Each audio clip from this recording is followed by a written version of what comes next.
Assalamualaikum warahmatullahi wabarakatuh. Alhamdulillahirabbil alamin wassalatu wassalamu ala asyrofil anbiya'i wal mursalin nabiyyina wa habibina Muhammadin wa ala alihi wa sahbihi ajma'in. Amma ba'du. Yang kami hormati Sakata Abdul Ghani Hafizahullah Ta'ala, yang kami hormati guru, ustaz dan ustazah, dan secara umum sivitas Yayasan Sabilul Quran. Alhamdulillah pada pagi hari ini kita bersyukur Allah Subhanahu wa taala dalam rangka itu menghadiri kegiatan daurah itu dalam menyambut bulan suci Ramadan. Dan sekedar informasi juga bahwa program ini, yaitu daurah ini, sudah berjalan, ya sudah rutin, yang diadakan oleh Yayasan Sabilul Quran untuk pembekalan bagi karyawan semua sivitas di Yayasan Sabilul Quran. Alhamdulillah, kita masuk ke sesi yang kedua yang akan disampaikan oleh Ustaz Tata Abdul Ghani dengan tema menuai berkah bulan Ramadan. Dan kami mau juga kepada peserta daurah untuk dipersiapkan alat tulisnya, dan sementara untuk handphonenya di-silent terlebih dahulu, ya, agar yang disampaikan oleh Ustaz yaitu bermanfaat bagi kita semua. Baik, untuk mempersingkat waktu kepada Ustaz Tata Abdul Ghani, waktu dan tempat dipersilahkan. Baik, barakallahu fikum wa jazakumullahu khairan. Assalamualaikum warahmatullahi wabarakatuh. Innal hamdalillah nahmaduhu wa nasta'inuhu wa nastaghfiruh wa na'udzu billahi min shururi anfusina wa min sayyiati a'malina. Man yahdihillahu fala mudilla lahu wa man yudlil fala hadiya lahu. Wa asyhadu an la ilaha illallah wahdahu la syarika lahu wa asyhadu anna Muhammadan abduhu wa rasuluhu sallallahu alaihi wa ala alihi wa ashabihi wa man tabi'ahum bi ihsanin ila yaumiddin wa sallama tasliman katsiran. Amma ba'd. Ikhwanul kiram, al-mudarrisin wal mudarrisat rahiman wa iyyakum. Alhamdulillah, tak lupa kita untuk mengawali majlis kita dengan memuji Allah Jalla wa Ala atas kesaannya dan karunia-Nya, juga bersyukur kepadanya atas nikmat-nikmat yang terhingga khususnya iman dan kemudahan dalam meniti jalan ketaatan kepadanya, khususnya kita diperkenalkan dengan sunnah Nabi Sallallahu Alaihi Wasallam dan diberikan kemudahan untuk bisa mengikutinya. Semoga kita jadikan istiqomah di atasnya sampai ajal datang dalam keadaan tetap demikian dan Allah ridha kepada kita sekalian. Salam dan salam tak lupa juga kita sampaikan kepada badan kita dan pemimpin kita, Nabi kita Muhammad SAW, keluarganya, para sahabatnya, dan siapapun yang mengikuti jalan beliau sampai akhir zaman. Ikhwanul kiram, sebagaimana yang sudah maklum kita sekalian, bahwa Allah Jalla wa'ala telah menjadikan siam di bulan Ramadan sebagai salah satu dari rukun dalam Islam. Makna rukun dan ibadah atau ibadah termasuk rukun dalam Islam adalah ibadah yang diutamakan daripada ibadah yang lain, yang kewajibannya lebih dari kewajiban ibadah yang lain, sehingga menjadi ibadah paling penting dalam Islam. Itulah rukun. Maka ibadah apapun bila bertemu dengan ibadah yang rukun, ibadah rukun didahulukan. Ini yang banyak dari kita kurang memahami. Seperti contoh, antum punya uang 30 juta, daftar haji atau daftar umroh? Kenapa? Rukun. Kenyataannya pilih umroh, ya kan? Haji didahulukan. haji rukun. Tapi Ustaz, jangan lihat tapi. Allah Azza wa Jalla melihat niat hamba pertama kali sebelum amalnya. Maka ketika hamba menghadirkan niatnya dalam rangka menegakkan rukun Islamnya, Allah berikan keberkahan dan kemudahan. Ada gambar ikhwan? Baik. Oleh karena apabila kita mendapati kesempatan untuk bisa beramal dengan rukun dalam Islam, maka ini kemuliaan dari Allah Subhanahu wa taala yang harus disikapi dengan sikap-sikap yang merupakan wujud dari takwa. Nanti akan kita sebutkan insyaallah. Tema kita pada pertemuan ini apa itu? Apa temanya? Menuai berkah bulan Ramadan. Kenapa demikian? Saya ambil dari hadis Nabi SAW.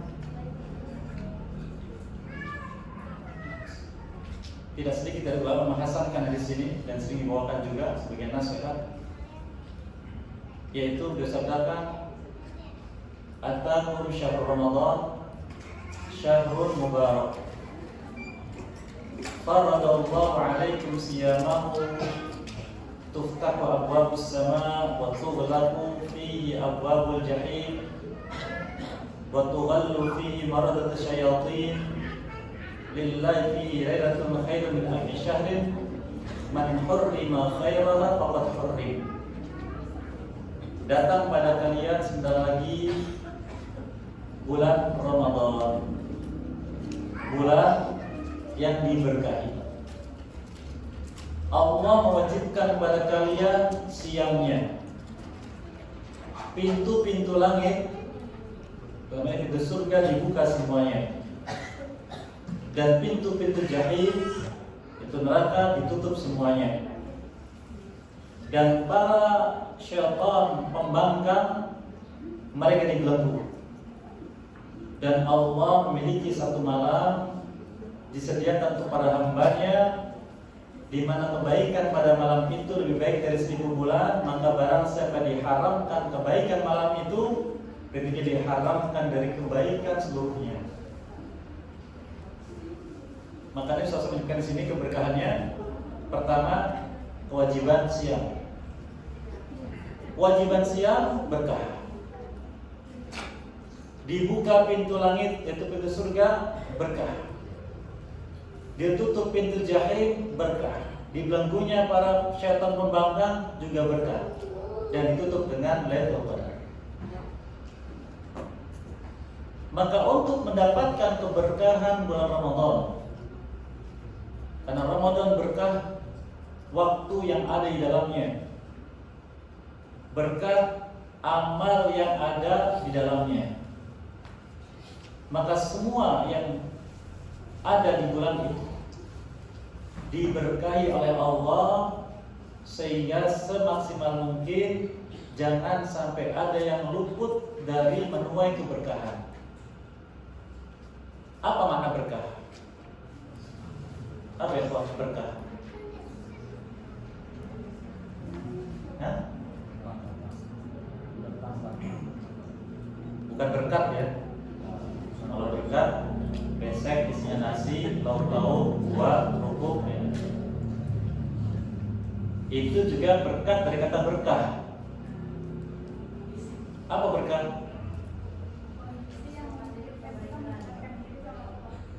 Masya Allah, barakallahu fikum. Ini saya nggak perlu apa-apa ya. Berkah itu adalah kecukupan dari kebutuhan yang hamba inginkan, bahkan lebih. Jadi kita ingin apa, maka lakukan mengikuti aturan Allah, akan diberkahi, bahkan lebih.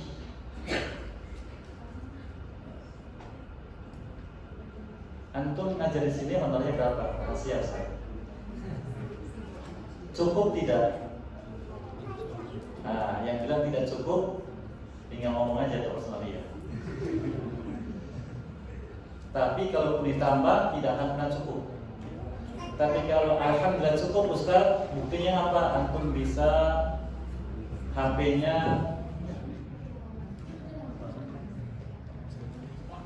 HP-nya ada isinya terus kan? Berarti cukup.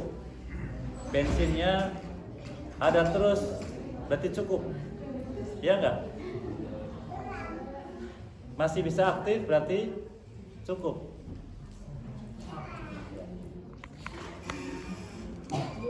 Berarti cukup semuanya. Maka kita harus tahu bagaimana agar kita mendapatkan keberkahan bulan Ramadan. Ada beberapa perkara di sini. Saya sebutkan 5 untuk mendapatkan berkahnya Ramadan. Ketika masuk bulan Ramadan, hadirkan 5 perkara ini. 5 perkara ini. Yang pertama, hadirkan iman. Hadirkan iman. Segala yang akan kita lakukan harus kita lakukan karena iman. Apa itu iman? Ikhwah,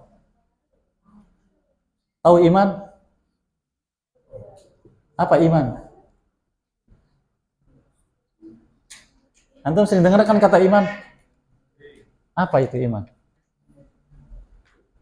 Wahai orang-orang beriman, iya, apa itu iman? Bingung kan? Wujudnya apa itu iman? Iman itu adalah keyakinan jiwa akan kebenaran berita dari Nabi Sallallahu Alaihi Wasallam yang terkait dengan Allah dan hak-haknya, akan Allah dan hak-haknya. Kemudian menunaikan hak tersebut, berharap balasan baik darinya, dan agar terhindar dari keburukan yang dia ancamkan. Itu iman. Hadirkan iman dulu. Antum kenapa siam? Karena iman. Kenapa qiyam? Karena iman. Kenapa begadang Lailatul Qadar? Karena iman. Maka antum dapatkan keutamaan dari Allah. Hadisnya hafal, ikhwah?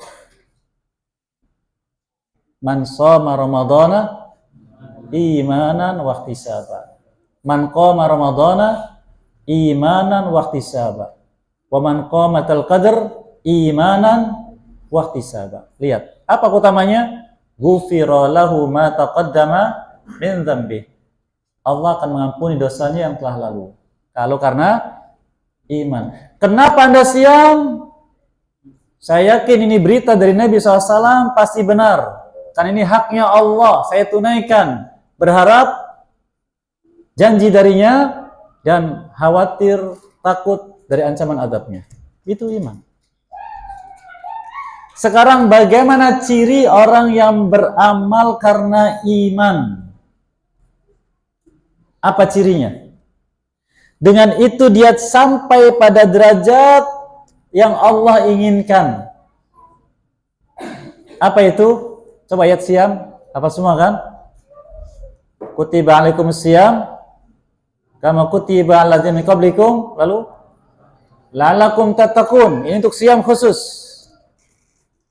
Untuk ibadah, ya ayuhan nasu u'budu rabbakum alladzi khalaqakum wal ladzina min qablikum, lalu la'allakum tattaqun. Siam secara khusus, ibadah secara umum agar hamba sampai pada takwa. Takwa itu dasarnya iman, jalannya adalah ibadah, sampailah pada takwa. Sekarang, apa ciri orang yang melaksanakan ibadah karena iman? Dari sini kita bisa mengukur berarti iman saya lemah atau iman saya kuat. Apa ikhwah? Antum pernah merasakannya? Antum punya pengalaman selama Ramadan kan? Antum punya pengalaman ibadah. Kadang malas, kadang semangat, ya tidak? Apa cirinya? Aduh Ustaz, bingung Ustaz. Baik, satu, tertanam dalam jiwa ta'zim. Tertanam dalam jiwa ta'zim. Apa itu ta'zim? Mengagungkan, memuliakan, menghormati, menempatkan di tempat yang tinggi, menjaga, membela, itu ta'zim. Allah firmankan surat Al-Hajj ayat 32, wa may yu'azzim dzalika wa may yu'azzim. Bagaimana?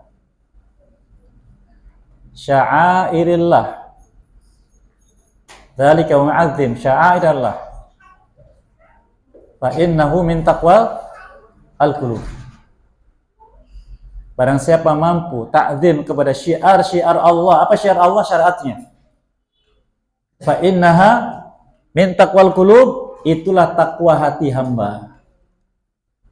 Ya, antum datang Ramadan ta'zim. Menghadapi ibadah ta'zim. Bisa diikuti, Pak? Yang kedua, mujahadah fi suluki tariqihi.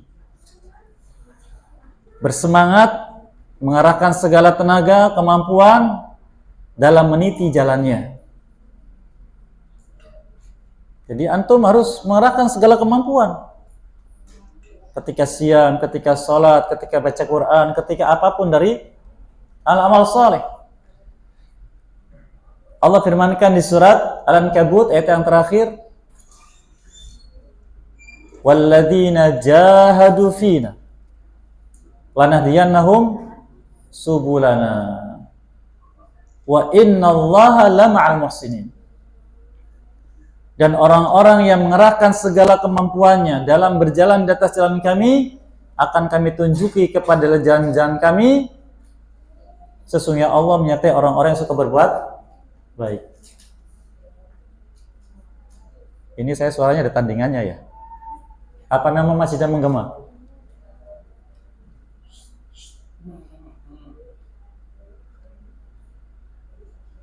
Akhwat, saya yang bicara atau akhwat yang bicara?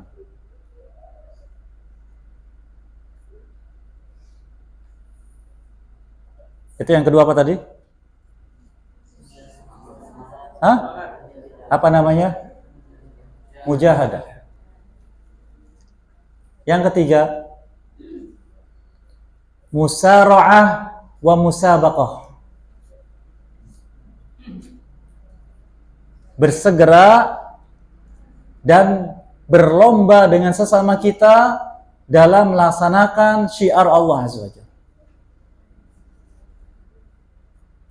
Allah firmankan di surat Ali Imran ayat 133, wasari'u ila magfiratin min rabbikum wa jannatin ardhas samawati wal ard u'iddat lil muttaqin. Bersegera kalian. Bersegera. Untuk apa? Beramal agar mendapatkan ampunan dosa kalian dan surganya seluas langit dan bumi dipersiapkan bagi orang yang bertakwa. Jangan lambat. Jangan. Ini yang ajib, yang aneh saya dapati di banyak tempat. Kita bekerja aktif di lembaga dakwah, lembaga pendidikan, tapi sholatnya pada masbuk. Semoga di sini tidak terjadi. Geleng kepala. Harusnya orang yang sibuk di bidang ilmu itu orang yang paling semangat, musara'ah, wujud takwanya. Bahkan bukannya musara'ah tapi musabaqah. Musabaqahnya bukan ketika ada hadiahnya, bukan. Musabaqah tilawatil Quran, ya kan? Musabaqah hifdzil Quran, apa hadiahnya? Umroh, Ustaz. Semangat. Ini hadiahnya ampunan dosa dan surga. Allah katakan wasari'u di surat Al-Hadid ayat 21, wasabiqu. Mirip ila magfiratin min rabbikum wa jannah. Berlomba kalian untuk mendapatkan ampunan dosa dan surganya. Maka kalau kita dalam beramal bukan hanya musara'ah tapi musabaqah, maka mudah-mudahan mendapatkan derajat sabiqun. Kalau musara'ah itu pribadi. Kalau musabaqah bagaimana? Lihat orang. Masa dia bisa begitu, saya tidak, saya mau kalahkan dia. Seperti contohnya Abu Bakar dengan Umar radhiyallahu anhu. Allah Jalla wa'ala ketika menyebutkan derajat tertinggi dalam iman, Allah sebutkan dengan as-sabiqun. Ada yang tahu ayatnya? Allah sebutkan di surat Al-Waqi'ah, was-sabiqun as-sabiqun ulaikal muqarrabun fi jannatin na'im. Golongan sabiqun, golongan sabiqun. Mereka mendekatkan diri pada Allah, tempatnya di surga na'im. Allah tidak katakan wal 'amilunas shalihat, tidak, tapi as-sabiqun. Maka kita harus sampai pada derajat sabiqun. Siapa yang pertama sampai pada derajat sabiqun? Muhajirin dan Ansor. Was-sabiqun, lalu al-awwalun minal muhajirin wal ansor. Golongan sabiqun yang pertama kali. Siapa mereka? Muhajirin dan Ansor. Mereka sudah sampai. Wattaba'uhum. Nah, kita ini taba'uhum, mengikuti mereka biihsan dengan cara mereka. Allah sebutkan tingkatan orang beriman di surat Fatir ayat 32. Tsumma awrathnal kitaba alladziina astafaina min ibadina faminhum zalimun li nafsi wa minhum muqtasid wa minhum sabiqun bil khairat biidznillah. Dzalika wal fadlul kabir, jannatu 'adnin yadkhulunaha. Lalu kami wariskan kitab Al-Quran kepada orang-orang yang kami pilih dari hamba kami. Namun di antara mereka itu ada zalimun li nafsih. Siapa mereka? Tidak peduli dengan perintah dan larangannya. Wa minhum muqtasid. Ada muqtasid. Apa muqtasid? Apa muqtasid? Kata ulama, bisa meninggalkan larangannya tapi amalnya terbatas, baru yang wajib. Wa minhum sabiqun bil khairat. Dari mereka yang berlomba dalam kebaikan, bersegera. Itulah karunia yang besar, subhanallah. Lihat. Itulah karunia yang besar. Apa karunianya? Jannatu 'adnin yadkhulunaha. Surga Aden mereka akan masuk ke dalamnya. Semoga kita termasuk orang-orang yang mendapatkannya. Amin ikhwah. Sabiqun.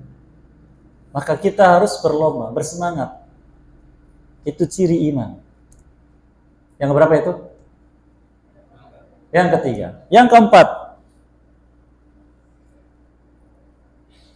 bertawakal kepada Allah. Tawakal itu bukan hanya dalam cari duit. Tawakal itu dalam segala kegiatan hidup. Maka tidak jarang Allah menyebutkan ciri orang beriman dengan tawakal. Wa 'alallahi falyatawakkalil mu'minun. Kepada Allah bertawakal orang yang beriman. Apa itu tawakal? Menjalani sebab untuk mendapatkan apa yang diinginkan dari Allah Azza wa Jalla. Ingin surga, apa sebabnya? Taat. Maka menjalani ketaatan sesuai dengan aturannya, lalu berharap pada Allah, Rabbana taqabbal minna. Itulah tawakal. Ini yang keberapa? Keempat. Yang kelima, bersabar dalam melaksanakan ketaatan kepada Allah. Bersabar dalam melaksanakan ketaatan kepada Allah. Allah menyebutkan ketika menyambut orang beriman yang masuk surga. Apa sambutannya, ikhwah? Apa sambutannya? Hah? Apa sambutannya? Sabar. Di surat Ar-Ra'd ayat 24. Salamun alaikum bima sabartum. Selamat untuk kalian. Ini sebab kalian sabar dalam taat kepada Allah. Oleh karena katakan setelah watawasau bil haq, apa itu? Tawasau bis sabr. Kuncinya di sabar. Kuncinya ada pada sabar dalam ketaatan. Di akhir surat Ali Imran, apa itu? Coba, akhir surat Ali Imran. Ikhwah. Ya ayyuhalladzina amanu. Isbiru wasabiru warabitu wattaqullaha la'allakum tuflihun. Wahai orang beriman, bersabar kalian dalam menjalani ketaatan kepada Allah. Wasabiru, tingkatkan kesabaranmu. Terus. Warabitu, ikat dirimu dalam ketaatan. Jangan putus, jangan berhenti. Wattaqullah, bertakwalah pada Allah. Itulah takwa pada Allah. Dengan itu, la'allakum tuflihun, kalian sampai pada kebahagiaan, yaitu surga Allah Azza wa Jalla. Ini ciri iman. Kalau kita mulai malas, mulai lemah dalam ibadah, lihat lagi 5 unsur tadi. Antum Ramadan mau sahur, ya kan? Malas-malas. Malas nggak biasanya kalau sahur? Ingat ayat tadi. Saya harus semangat, saya harus sabar, saya harus begini. Karena di sahur itulah berkahnya, kata Rasulullah SAW. Tasahharu fa inna fi sahuri barokah. Walau seteguk air, walau sepotong buah kurma, yang penting sahur, ada berkah. Semangat, serius, sabar, menanggung ngantuk. Demikian dalam semua ibadah, maka dengan itu mendapatkan berkah. Itu bukti dari iman. Bisa diikuti, ikhwah? Ingat 5 tadi apa? Ta'zim,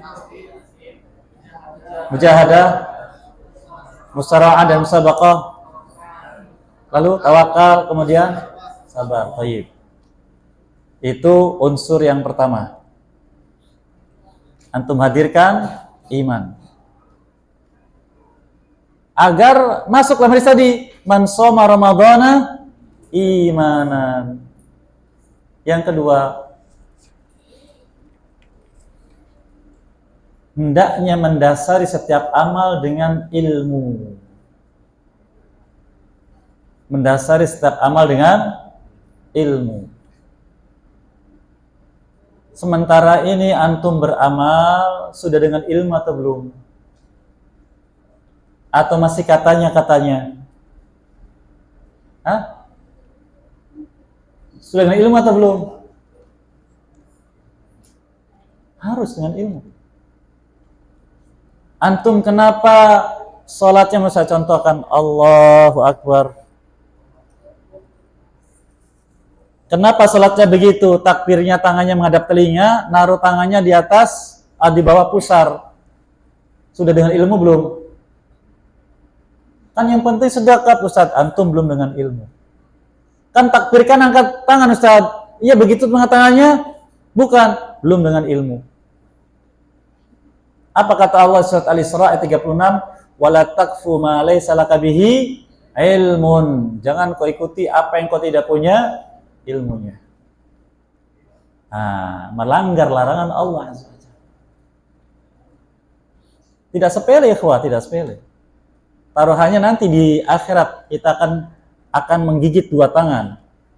Wa yauma ya'uddu 'ala yadayhi. Menggigit 2 tangan, bukan 2 jari, 2 tangan, karena sangat menyesalnya. Maka sekarang harus dengan ilmu. Dengan ilmu itu bagaimana, Ustaz? Dengan ilmu itu bagaimana? Dengan ilmu itu, sesuatu dikatakan ilmu bila pertama faham maksud dari setiap istilah ibadah. Pertama, faham maksud dari setiap istilah ibadah. Antum ketika Ramadan di siang hari saum apa puasa? Hah? Saum apa puasa? Yang benar. Apa bedanya? Sengaja saya.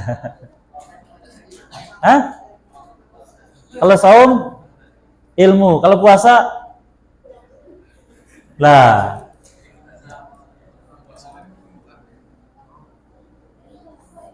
Kalau mau tahu puasa, tanya ke dokter. Pak, nanti operasinya jam 2 malam. Nanti puasa Pak ya, minimal 6 jam. Puasa apa malam hari? Puasa apa?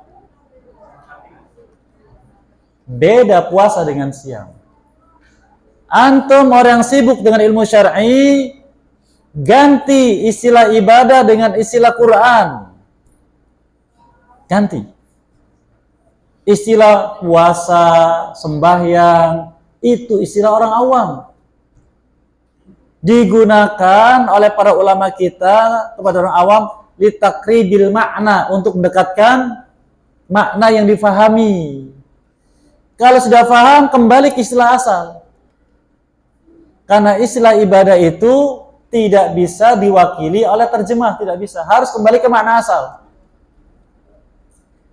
Sekarang, kenapa sedekah tidak diganti dengan derma? Kenapa zakat tidak diganti dengan bagi-bagi duit? Ya, tidak mewakili. Ada gambaran? Baik.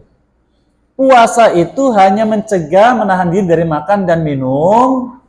Itu saja. Kalau siam, nah ini siam atau saum. Menahan diri. Menahan diri dari pembatal-pembatal siam dan pembatal pahalanya. Dari sejak terbit fajar sampai tenggelam matahari. Nah, itu definisinya. Harus paham. Kalau salat apa definisinya? Ada guru fikih sini? Ada guru fikih? Apa salat, Ustaz?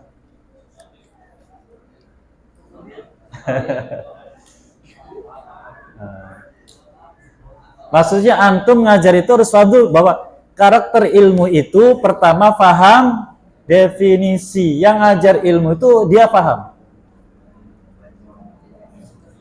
Salat apa itu?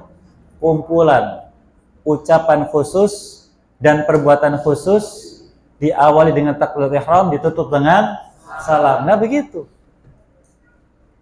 Kadang kita kurang perhatian dengan definisi, ya tidak. Padahal itu sangat penting.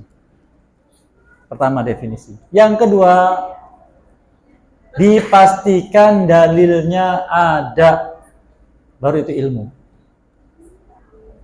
Definisi, dipastikan dalilnya ada. Dalil tentang apa, Ustaz? Tentang 3 perkara.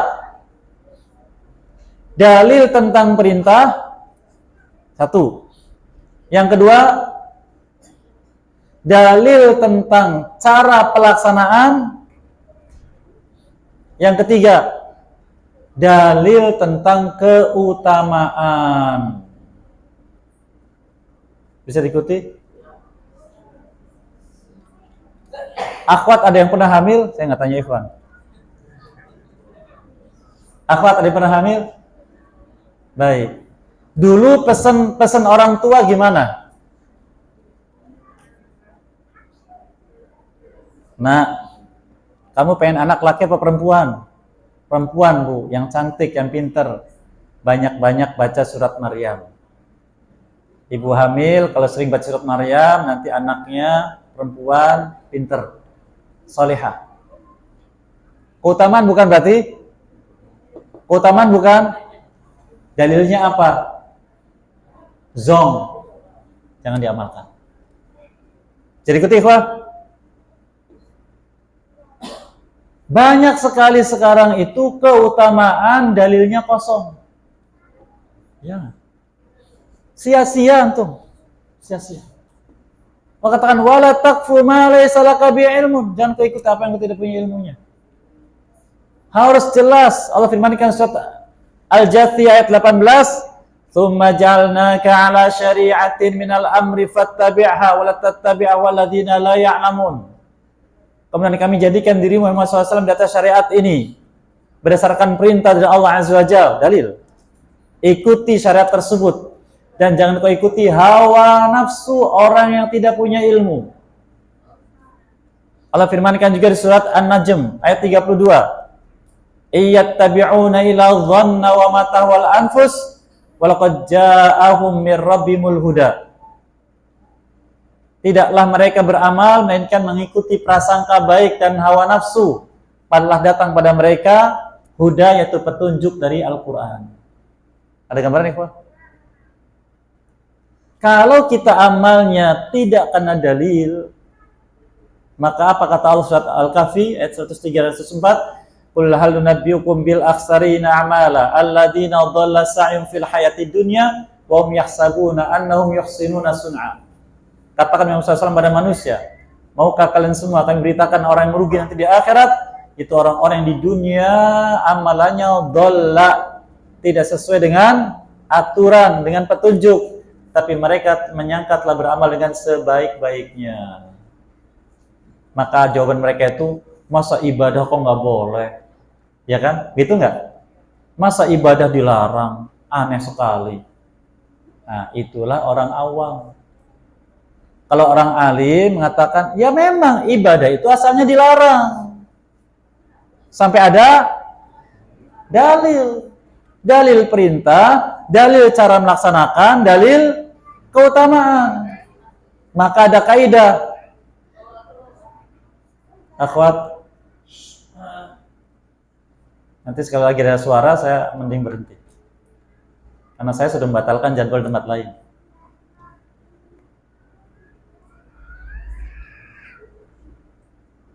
Mereka mengatakan, masa ibadah tidak boleh?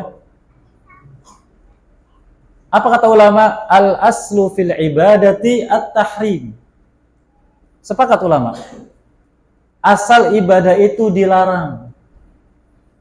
Sampai ada dalil yang menetapkannya. Jadi, harus dengan ilmu. Ilmu itu adalah, apa tadi? Paham definisi dan dipastikan adanya dalil. Baik, sekarang definisi ilmu. Kok tadi ilmunya ya? Sekarang makna ilmu, definisi ilmu apa itu? Ustadz kok definisi melulu? Ya.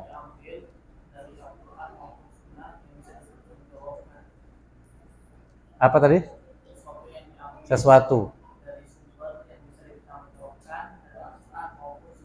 Sesuatunya apa nih? Barakallahu mendekati. Pernah dengar ya? Pernah dengar? Pengetahuan tentang sesuatu. Nah, bukan sesuatunya.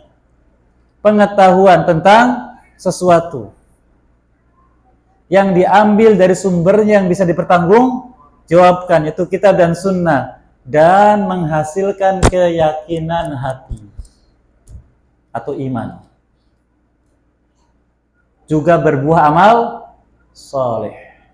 Itulah ilmu. Itu ilmu. Bisa diikuti, ikhwah? Maka selama kita beramal dengan ilmu, insya Allah jaminannya qabul dari Allah Azza wa Jalla. Penerimaan.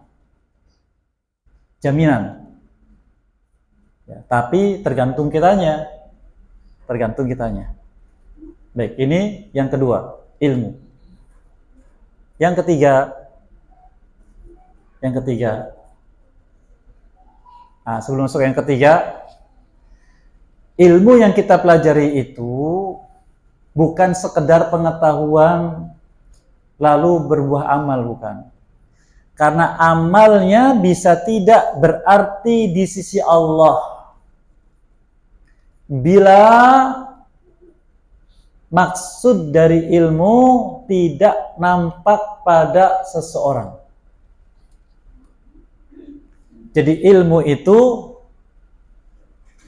laisa maksudun bidzatihi walakin maksudun li ghairihi.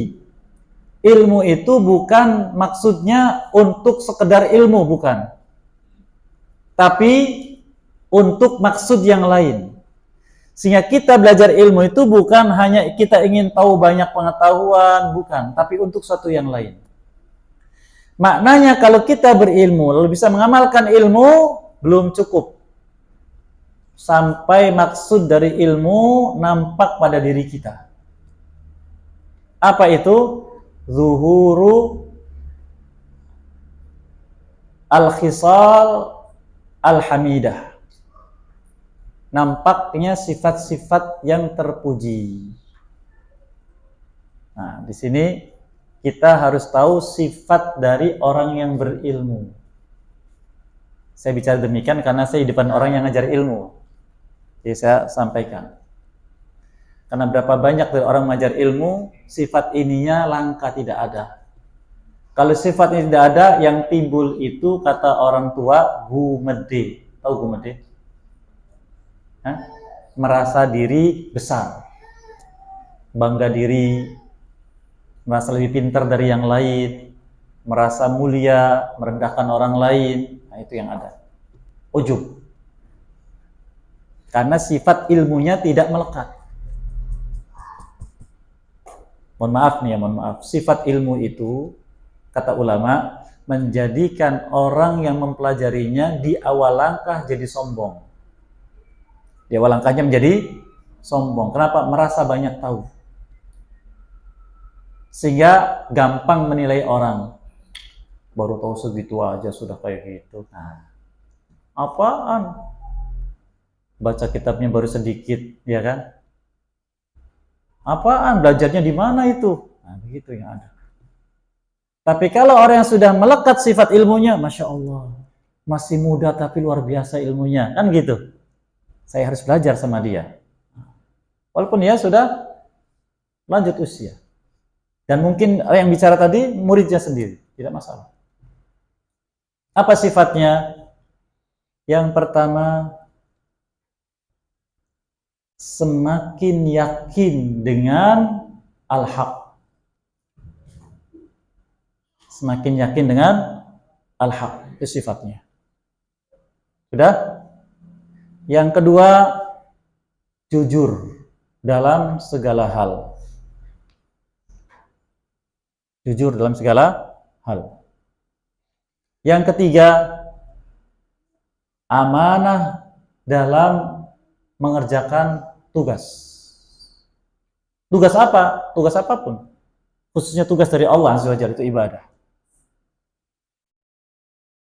Sekarang ada tidak seorang imam, dia nyampe rakaat terakhir, lalu buang angin, dia tidak bangun, lanjut sampai salam. Ada? Ada nggak? Berarti dia tidak jujur. Imam. Berarti dia ibadahnya tidak jujur, maka dia jadi riya. Waduh, kalau saya bangun gimana kata jamaah ini? Nah, karena tidak jujur maka jadi riya. Siapapun, walau anak kecil, kalau buang angin ya sudah keluar. Itu sifat dari ahli ilmu. Jujur. Yang ketiga, amanah ya tadi, amanah. Jujur, amanah. Yang keempat, bertanggung jawab atas akibat dari perbuatan. Tanggung jawab, baik atau buruk. Yang kelima, memiliki sifat rahmah kepada sesama. rahmah, kasih sayang. Dan yang keenam, memiliki jiwa pemaaf. Nah, ini penting bagi pengajar khususnya, sifat ilmu.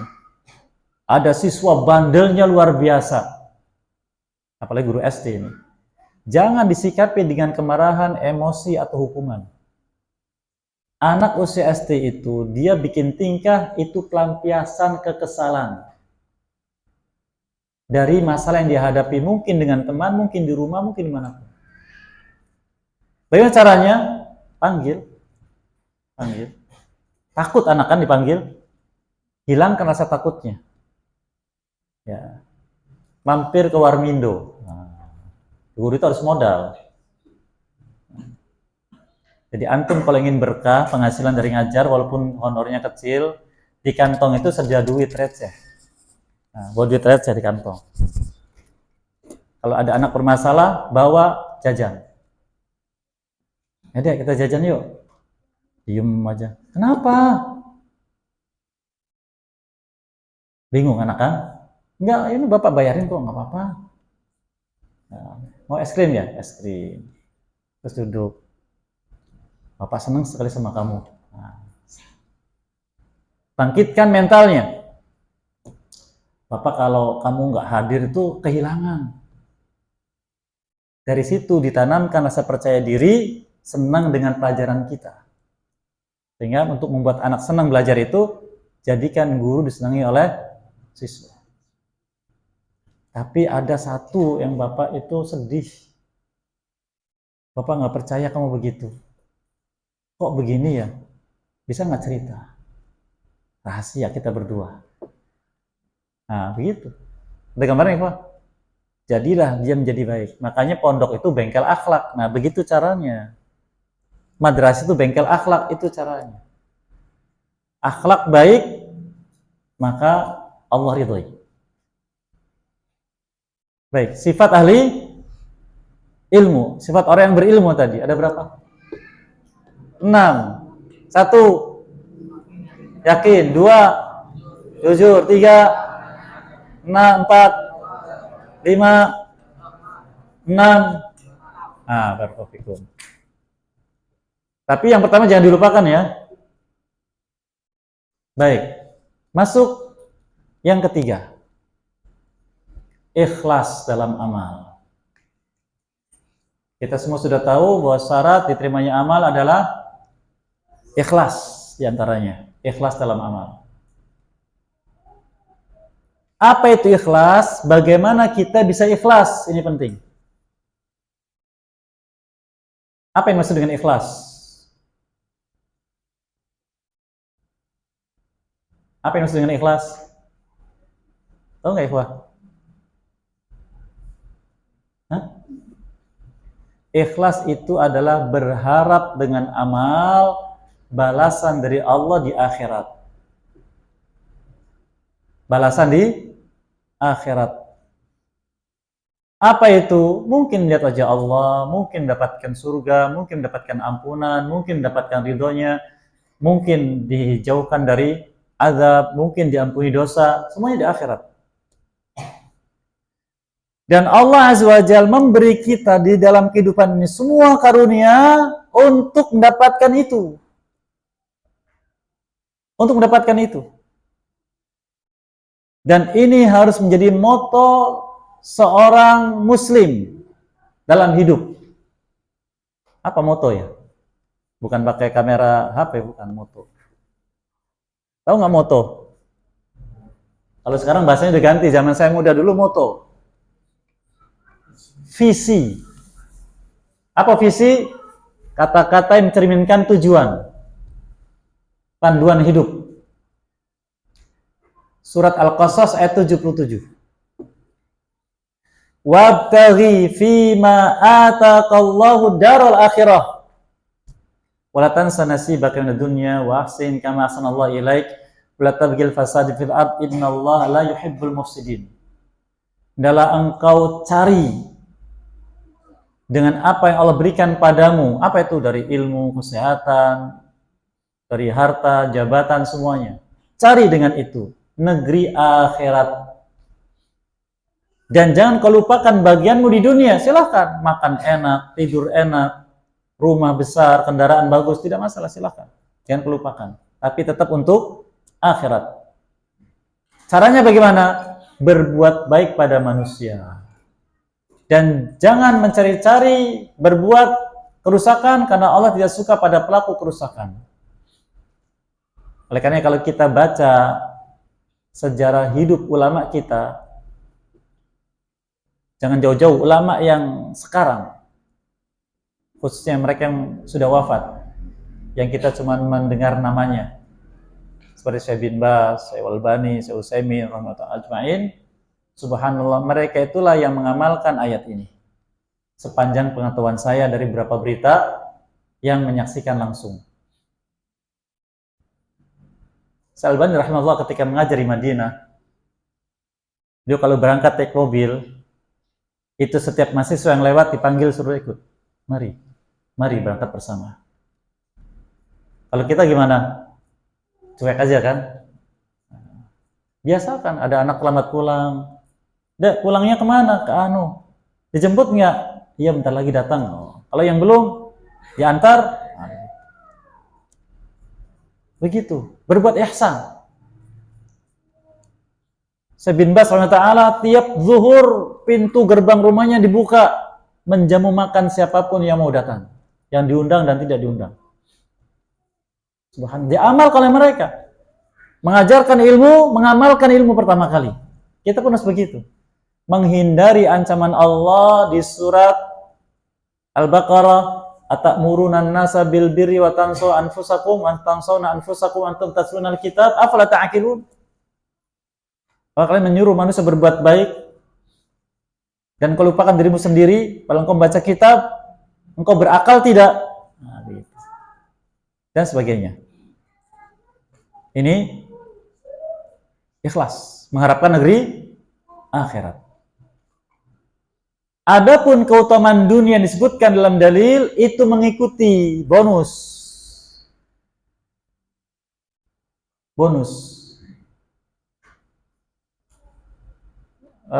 Teh manis beli 3 gratis 1. Nah, saya butuh tehnya 3 bungkus, nggak tahu kalau gratis 1. Mas beli 3 bungkus, dikasihnya 4. Kok 4? Saya belinya 3. Satunya bonus Pak, kan beli 3 gratis 1. Nolak juga dikasih tidak? Dikasih, karena aturannya begitu. Jadi tidak diharapkan pun pasti dikasih, kan itu bonus dari Allah saja. Ada gambaran ikhwah? Beli deterjen bonus piring. Nah, ada gambaran? Ini namanya takrib, mendekatkan makna. Jadi jangan diharapkan dunia itu, jangan berharap dunia dengan amal, jangan. Berharaplah akhirat dengan amal. Antum ngajar ilmu, ngajar Quran, ngajar ilmu apapun, harapkan akhirat. Dunia Allah sertakan. Janji dari Allah Azza wa Jalla. Wa may yattaqillaha yaj'al lahu makhraja wa yarzuqhu min haitsu. Dunia disertakan. Ada gambar ikhwah? Baik, barakallahu fikum. Yang ketiga, ikhlas. Yang keempat, ittiba. Apa ittiba? Mengikuti Nabi SAW. Ciri ahli sunnah itu adalah setiap perbuatannya mengikuti Nabi SAW. Dan barang siapa mengikuti Nabi SAW pasti dicintai oleh Allah. Karena Allah sendiri yang berjanji surat Ali Imran ayat 31, "Qul in kuntum tuhibbunallaha fattabi'uni yuhibbukumullah wa yaghfir lakum dzunubakum wallahu ghafurur rahim." Kata Muhammad SAW, jika betul kalian mencintai Allah, ikuti aku. Insya Allah akan mencintai kalian dan mengampuni dosa kalian, dan Allah Maha Pengampun lagi Maha Penyayang. Ittiba. Maka antum sekalian, dulu waktu kuliah belum ngerti ilmu, yang penting muslim, beramal saleh, Yang penting beramal. Sekarang kenapa yang laki-laki harus sholat jamaah di masjid? Kenapa? Karena kewajiban sholat jamaah, mengikuti Nabi SAW. Kenapa yang laki-laki jenggotnya dipanjangkan, yang perempuan sekarang pakai kerudung, rapat? Kenapa? Mengikuti Nabi SAW. Kenapa makan tangan kanan, tangan kirinya sekarang libur, dipensiunkan dari makan? Yang tadinya bagaimana? Masuk kanan kiri, berlomba masuk mulut, ya kan? Kenapa? Mengikuti Nabi SAW. Semua itiba, jaminannya kecintaan Allah SWT dan ampunan dosa. Sampai kata ulama, seandainya aku dapati ada satu hadis Nabi SAW menjelaskan bagaimana cara menyisir rambut, aku akan menyisir rambut dengan cara itu. Subhanallah. Harus begitu, tertanam tekad, ittiba. Dan yang kelima, ini puncaknya, yang kita harus berusaha untuk bisa melakukan ini. Apa itu? Menanamkan sifat muraqabah dalam diri. Sifat muraqabah dalam diri. Apa muraqabah? Merasa selalu dipantau oleh Allah. Kalau kita cermati, nah ini karena di sini kan lembaganya lembaga tahfidz Quran, ya enggak? Berarti kan ngajar Quran. Di ayat Al-Quran itu sangat banyak. Contohnya di juz Amma. Di juz Amma. Saya contohkan saja. Di surat Al-Fajr. Ada ayat apa ya di situ? Ayo, di surat Al-Fajr ada apa? Inna rabbaka labil mirsad. Sesungguhnya Tuhanmu Allah SWT selalu memantau perbuatanmu. Di surat An-Naba,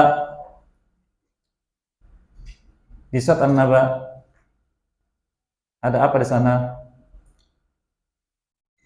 Ya, Allah firmankan, ada ayat inna jahannama kanat mirsada. Jahannam dijadikan Allah memantau perbuatan hamba. Kemudian ayat wa kulla syai'in ahsainahu kitaba. Dan segala sesuatu kami catat dalam sebuah kitab. Di surat Ghafir Allah firmankan ya'lamu kha'inatal a'yun wa ma tukhfis sudur. Dia mengetahui mata yang berkhianat dan apa yang tersimpan dalam dada. Di surat Al-Mujadilah ma yakunu min najwa thalathah illa huwa rabi'uhum wala khamsatin illa huwa sadisum wala adna min dzalika wala aktsara illa huwa ma'hum aina makan. Tidaklah terjadi 3 orang bisik-bisik, Allah yang keempatnya. Tidak 5 orang, Allah yang keenamnya. Tidak kurang dari itu, tidak lebih dari itu, Allah selalu bersama mereka dimanapun mereka berada. Di surat Qaf, ma yalfidhu min qaulin illa ladaihi raqibun atid. Tidak ada satu ucapan pun melainkan Allah sertakan raqib dan atid. Di surat Al-Infitar Allah berfirman, wa in 'alaikum lahafizin. Sungguhnya bersama kalian ada hafizin, para malaikat yang diberi tugas oleh Allah, kiraman katibin, makhluk yang mulia lagi mencatat amal kalian. Nah, ini sertakan. Sehingga kalau beribadah pada Allah sudah sampai pada tingkat ini, apa kata Rasulullah SAW? Anta'budallah ka'annaka tara. Engkau beribadah kepada Allah seakan-akan engkau melihat Allah SWT. Maka apabila di bulan Ramadan khususnya, dan kalau bisa dari sejak sekarang, kita beramal dengan unsur-unsur tadi, insya Allah mendapatkan keberkahan.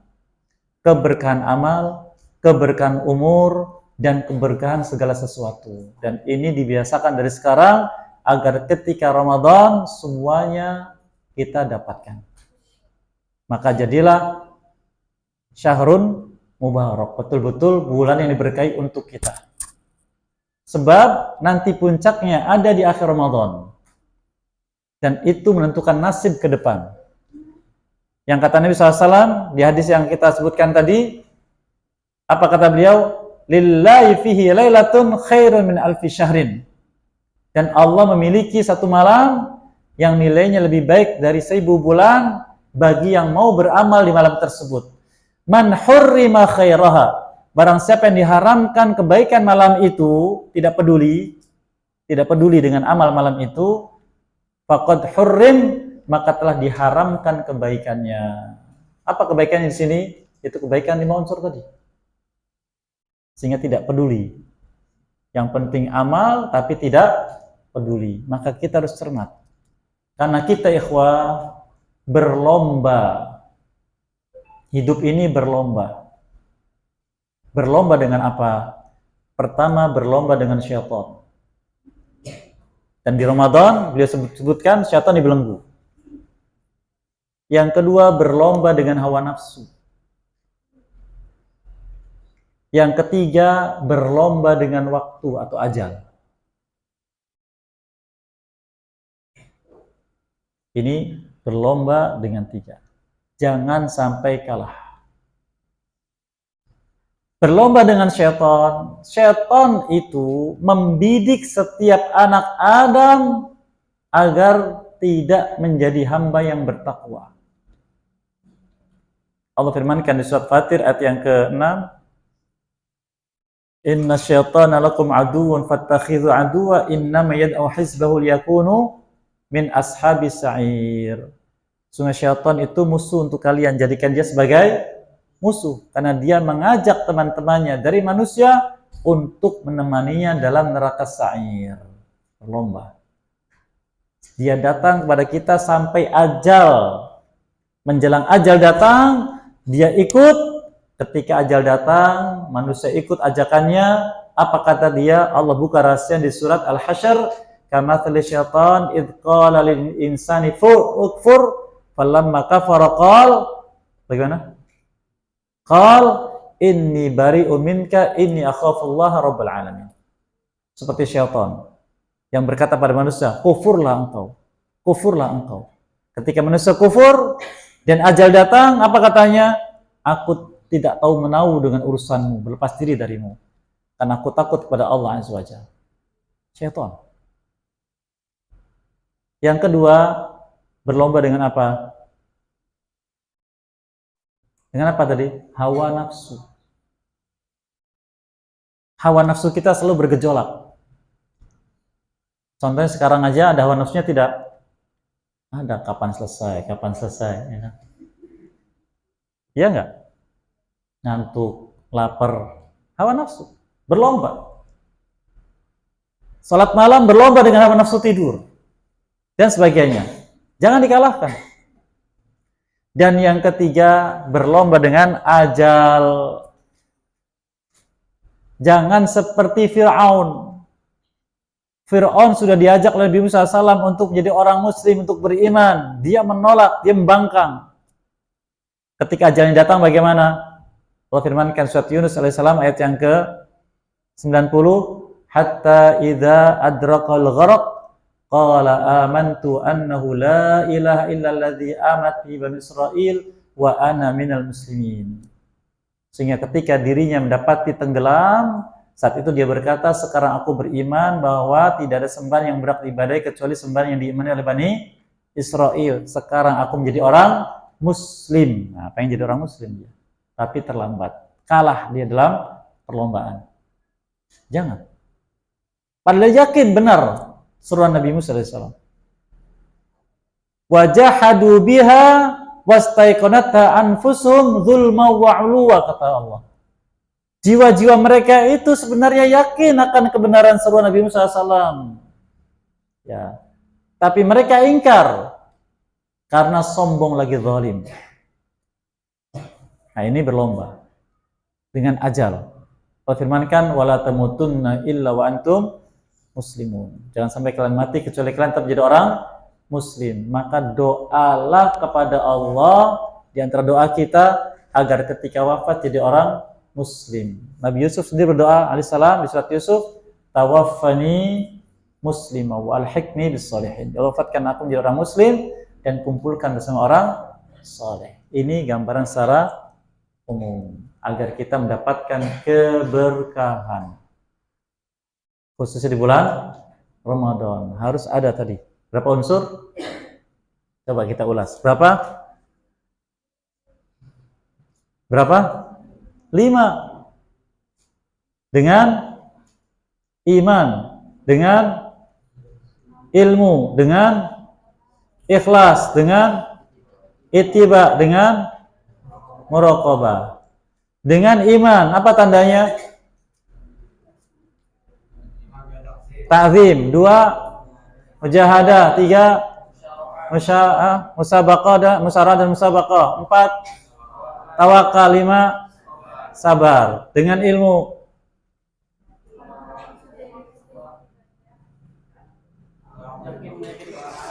meyakini.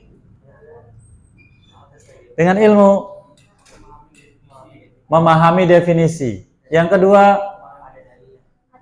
memastikan ada dalil tentang apa? Tentang perintah, tentang cara pelaksanaan, tentang keutamaan. Dengan ikhlas berarti apa makna ikhlas? Mengharapkan balasan Allah di akhirat. Yang keempat, ittiba, yaitu menyesuaikan diri dengan apa yang Nabi kita SAW lakukan. Yang kelima, muraqabah, selalu merasa diawasi oleh Allah Azza wa Jalla. Sehingga kata ulama, jika engkau seorang diri, jangan katakan aku sekarang sedang sendirian, tapi bersamaku ada Rabbul Alamin. Ada gimana ikhwan? Semoga sesingkat ini bisa memberikan manfaat dan faedah bagi kita sekalian, dan kita berharap semoga Allah Azza wa Jalla menyampaikan kita dengan bulan Ramadan yang mulia dan mendapatkan keberkahannya dengan sempurna, dan dijauhkan dari penghalangnya, dan dimaafkan kesalahan dan dosa-dosa kita diampuni. Barangkali ada yang ingin disampaikan, dipersilahkan.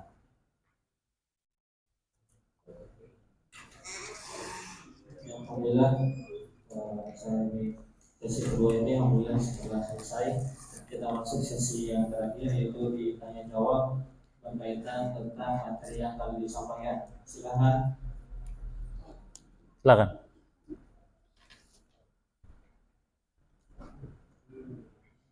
Masalah definisi ihsan ini kan beribadah kepada Allah seolah-olah melihat Allah, atau kalau Allah bisa melihat saya, kita bisa melihat Allah, saya Allah melihat kita, mana di antara keduanya yang lebih utama, bisa melihat Allah atau melihatnya Allah itu.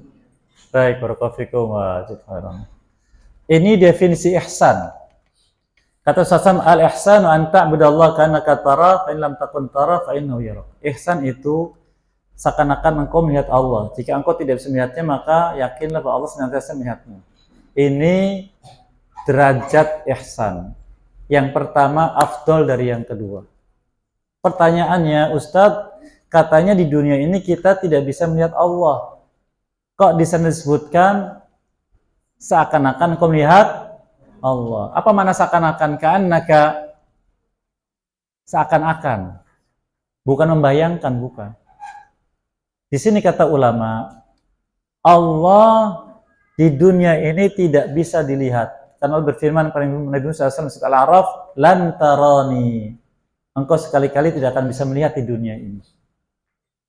Tapi di akhirat bisa dilihat. Karena Allah berfirman, wujuhu yaumaidin nadhirah ila rabbiha nadhirah.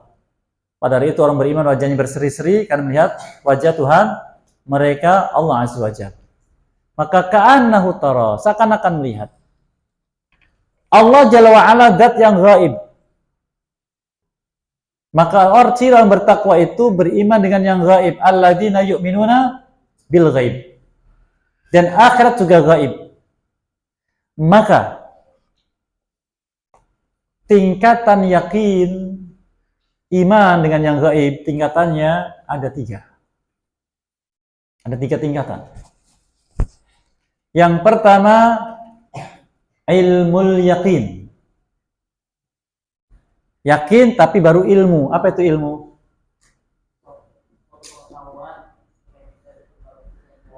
Ya, itu definisi ilmunya kan. Sekarang ilmu sendiri apa itu? Baru pengetahuan kan.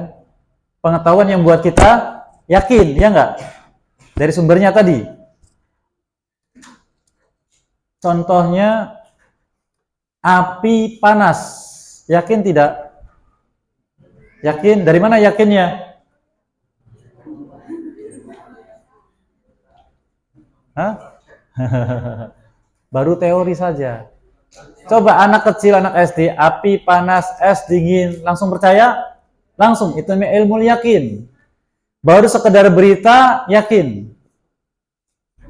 Ada jin, yakin tidak? Sudah pernah lihat?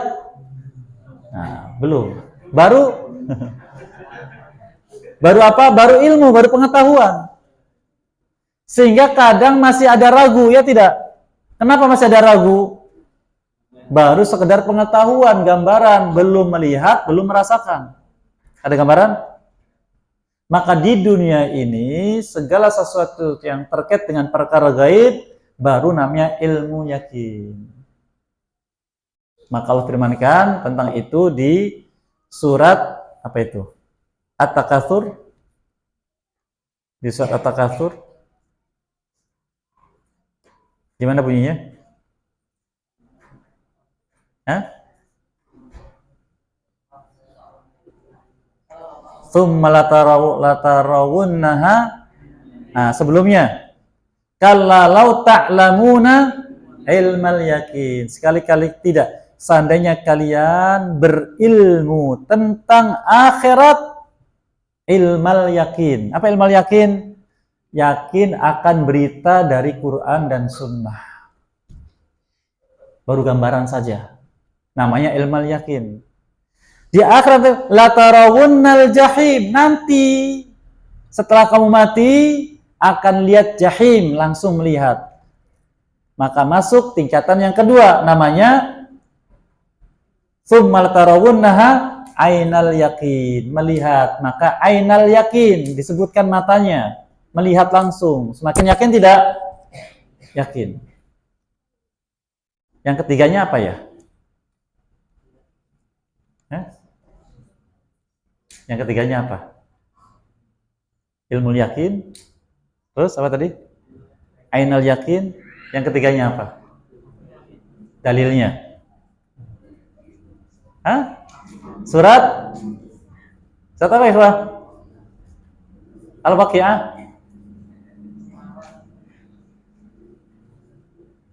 Surat apa?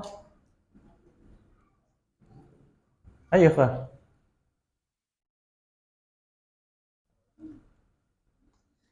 Surat apa?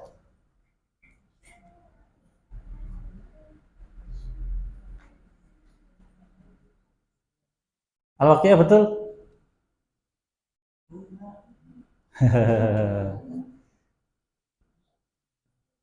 Surat? Betul Al-Waqi'ah. Ayat keberapa? Terakhir. Sebelum terakhir.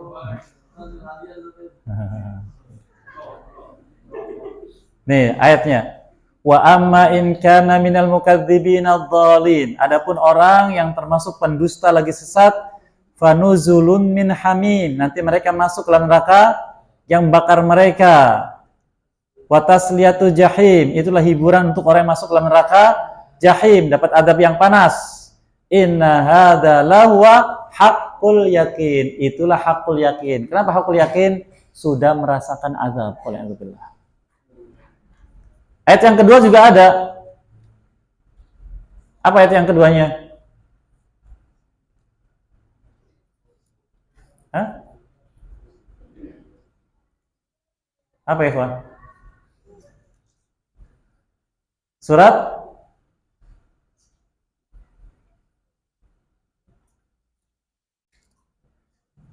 apa? Juz 29. Al-Haqqah. Ayat terakhir juga.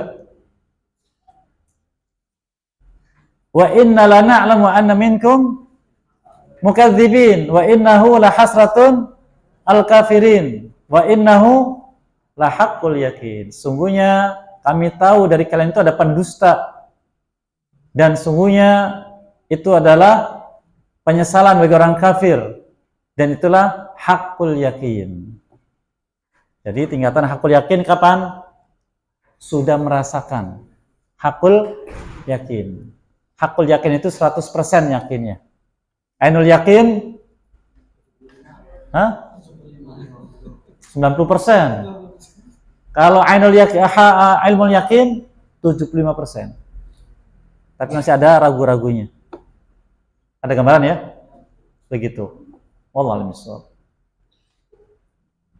Baik, pertanyaan selanjutnya barangkali dari Akhwat, silakan bisa dikata dan diselipkan di hijab.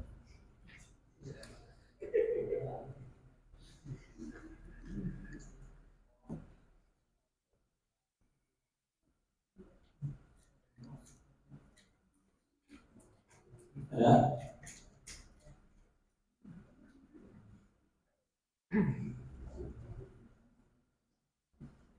Kalau dari ikhwan lagi, tidak apa-apa, silakan.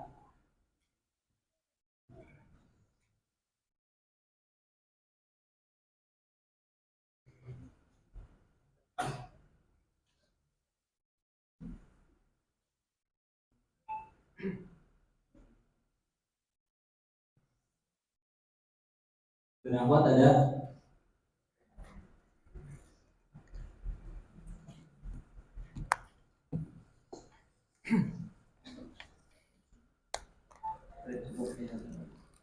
Cukup. Ada. Baik, kalau sudah, saya silakan.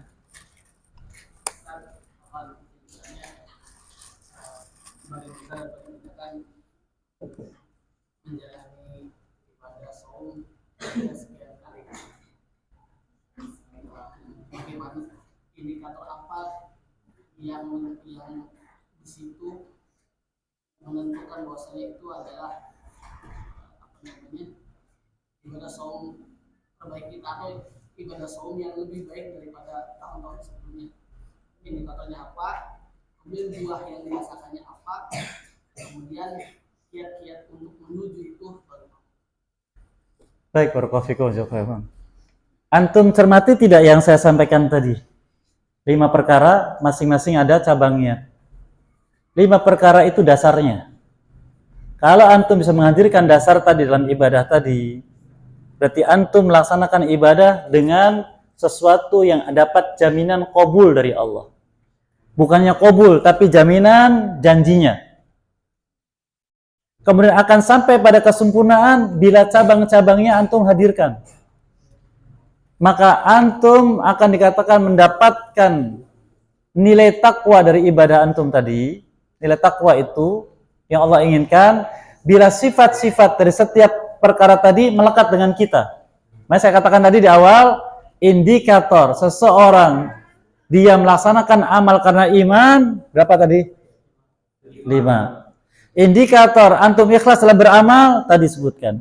Indikator antum beramal dengan ilmu, berarti ini. Berarti antum sudah melaksanakan ibadah dengan apa yang Allah inginkan. Buahnya apa? Buahnya adalah selalu takut kepada Allah dalam kehidupan dan bersemangat dalam ibadah. Seperti disebutkan di surat Al-Mu'minun. Mari kita lihat. Ini hasilnya. Antum dikatakan sudah mendapatkan buah dari apa? Buah dari ibadah yang kita kerjakan. Surat Al-Mu'minun di ayat yang ke-50. Sebentar. Ini apa? Sampai grogi. 57 sampai 61. Ini harusnya yang hafid Quran bacakan nih. 57 sampai 61. Innalladzina hum min khasyati rabbihim musyfiqun. Sesungguhnya orang beriman itu yang tertanam dalam hatinya rasa takut kepada Allah, musyfiqun. Coba terjemahnya apa? Saya minta tolong. Lihat aplikasi boleh. Coba, saya pengen tahu terjemah dari terjemahan yang ada. Innalladzina hum min khasyati rabbihim musyfiqun. Apa terjemahnya? Ikhwah. Antum tidak ada aplikasinya? Baik, saya terjemahkan di sini. Bukan saya nggak ada, bukan. Dan mereka yang beriman dengan tanda-tanda kekuasaan apa ini? Sebentar.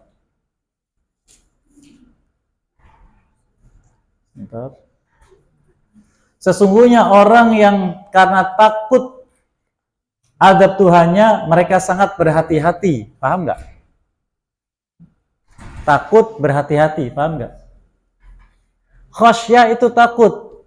Musyfikun orang yang takut. Nah itu maknanya.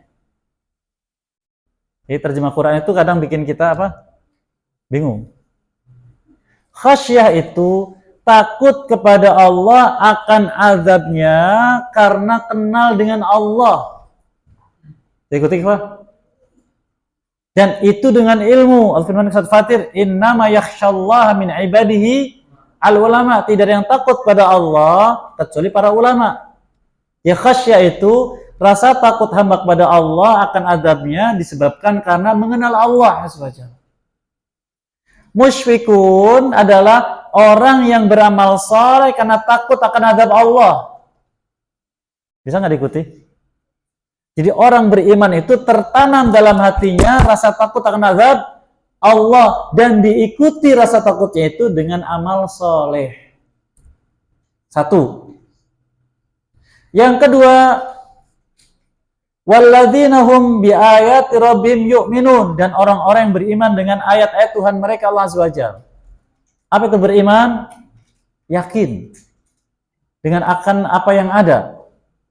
Yakin terus mau membacanya, mau memahami isinya, dan mau mengamalkannya. Surat Al-Baqarah ayat 121, alladzina atainahumul kitab yatluna haqqa tilawati ulaika yu'minuna bih.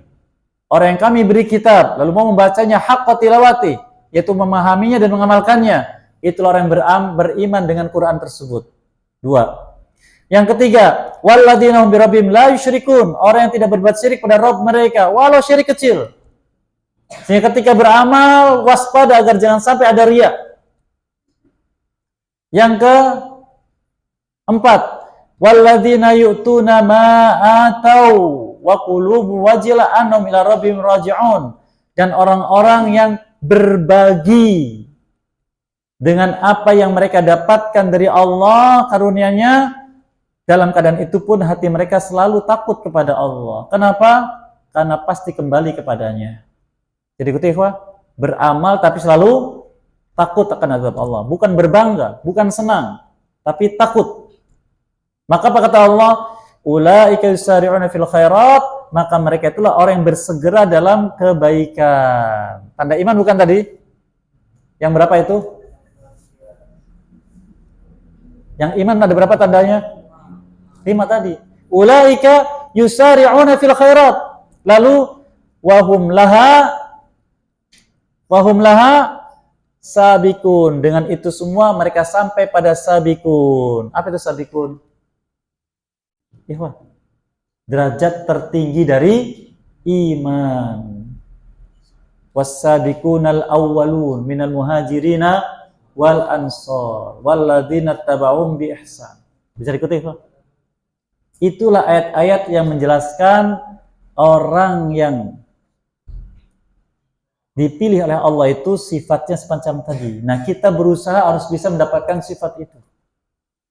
Ada gambarnya, Ikhwan? Barakallahu fikum. Dan selanjutnya ada pertanyaan Ustaz dari Akhwat. Bismillah, Ustaz Ahmad izin bertanya, bagaimana cara mengganti puasa ibu hamil dan menyusui? Saya dulu hamil dan menyusui berturut-turut tiap tahunnya. Lalu sekarang saya masih berjuang menggantinya, yaitu puasa. Saya merasa berat sekali karena tidak mungkin selesai. Karena setiap bertemu Ramadan, selanjutnya saya juga bertambah kembali hutang puasanya. Apa ada keringanan dengan fidyah atau bagaimana Ustaz? Barakallahu. Masya Allah. Itu para suami dengar ini keluhan para wanita yang anaknya tunji setahun siji. Iya, kata Rasulullah, apa kata? Kullukum ra'in wa mas'ulun an ra'iyati. Setiap kalian pemimpin yang bertanggung jawab akan yang dipimpin. Suami harusnya ikut bantu tanya. Kejadian pertama itu tanya, dia cari tanya. Kan dia bertanggung jawab karena dia jadi sebabnya. Ya enggak? Ya enggak, akhwat? Baik. Tadi akhwatnya pertanyaan merasa beban berat dengan itu.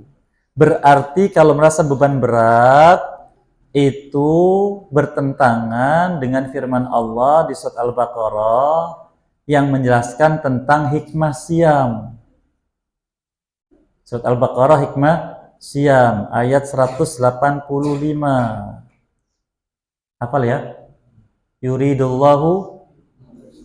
Nah, gimana ayat antum hafal tapi prakteknya antum tidak paham? Yuridullahu bikumul yusra wa la yuridu bikumul usra. Allah ingin mudah untuk kalian, jangan dibikin susah. Oleh karena ikhwah, pelajaran ini nanti kita sebutkan insyaallah. Pelajaran. Ketika masalah di depan mata, tanya orang alim. Fas'alu ahla dzikri in kuntum la ta'lamun. Tanya ahli dzikir, kalau kita tahu. Jangan nunda-nunda. Ini sudah apa istilahnya ngintip ya, sampai merasa beban berat. Jangan. Tanya. Istri antum hamil sekarang, dia tidak sanggup siam. Tanya, cari jawaban. Jangan gampang kodok. Jangan. Hikmah Allah Azza wa Jalla di surat Al-Baqarah tadi, Allah hanya memberikan rukhsah kepada satu orang sakit, 2 musafir, 3 ada nggak 3? Tidak ada, cuma 2. 3-nya orang jompo, alladzina la yutiqunahu, orang yang tidak mampu melaksanakan siam. Ini ada hikmah Allah Azza wa Jalla. Wanita hamil, wanita menyusui tidak disebutkan. Maka di sini mahalul khilaf bainal ulama, tempat khilaf di antara ulama. Minhum man yaqulu 'alaiha al-qada wa minhum man yaqul 'alaiha al-fidyah. Ada yang mengatakan qada saja, ada yang mengatakan fidyah. Baik, mari kita rinci. Hukum asal orang yang tidak sanggup saum di bulan Ramadan adalah qada di bulan setelahnya, sebelum datang Ramadan berikutnya. Jika ternyata setelah Ramadan lewat dia pun tidak mungkin qada, maka langsung ganti dengan fidyah. Langsung Ramadan itu fidyahnya. Kakek-kakek tidak bisa saum, ya sudah, ada mungkin tidak qada, tidak mungkin Ustaz, langsung fidyah. Jadi ikuti. Orang sakit, keluar masuk rumah sakit, tidak saum, mungkin tidak qada.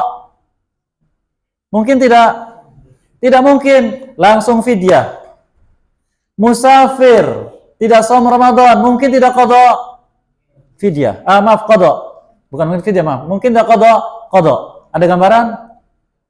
Ibu hamil, mungkin tidak qada, mungkin qada. Oleh karena ibu hamil itu dengan siasat sebenarnya bisa siam Ramadan. Ibu menyusui dengan siasat bisa siam Ramadan kalau mau, tapi Allah berikan keringanan. Sehingga sebagian ulama mengkiaskan wanita hamil dan menyusui kepada orang jompo. Tidak mungkin qada, maka fidyah. Boleh. Ada pendapat demikian, dan ini kuat juga. Kalau yang modelnya tadi tunji. Ya. Ramadan sekarang hamil, kapan kodoknya? Kan nanti menyusui. Tidak mungkin fidyah. Ada gambarnya, ikhwah? Ringan. Tapi yang dia, saya menyusui juga bisa sosial, maka kodok. Maka masing-masing kembali kepada diri sendiri. Ada gambarnya, ikhwah? Yang berikutnya. Sudah terlanjur Ustaz bagaimana?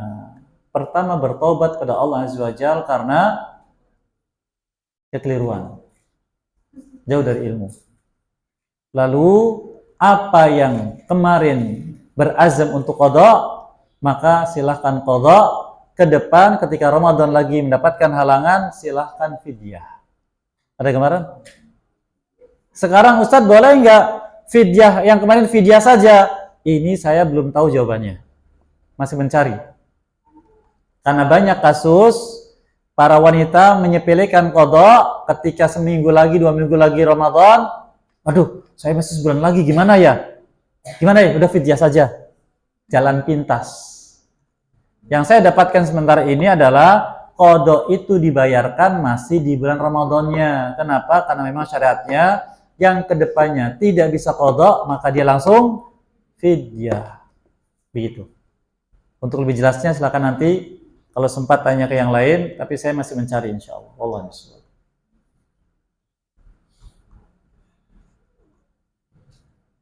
Ya, ada mungkin satu lagi dari pertanyaan, silakan. Bismillah, Ustaz izin nanya. Silakan. Bagaimana cara membayar kafarah? Apakah kita boleh memilih atau ada ketentuan dari syarat? Baik. Barakallahu fikum tentang kafaratul yamin ya.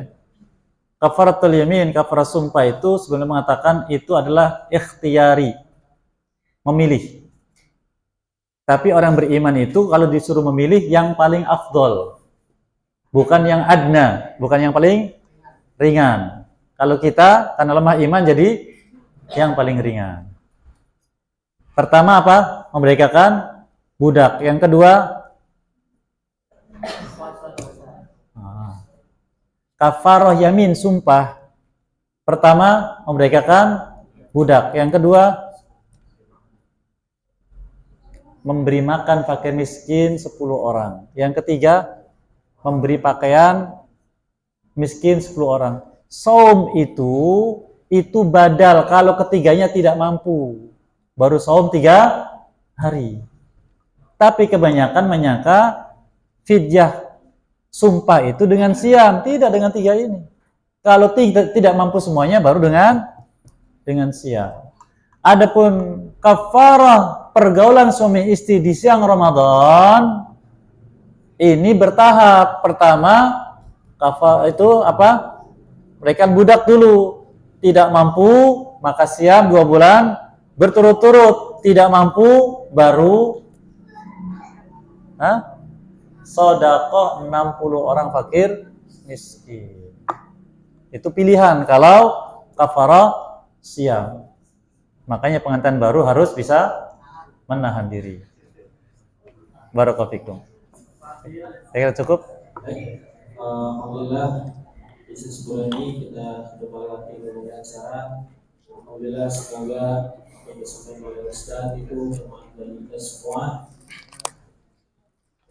Itu bekal yang masya Allah ya, yang sangat berharga bagi kita semua. Semoga dalam sholat kita, dalam puasa kita, amal sholat kita semua didasari dengan iman, ya, dengan takwa dan yang lainnya, terlebih nanti ketika di bulan Ramadan.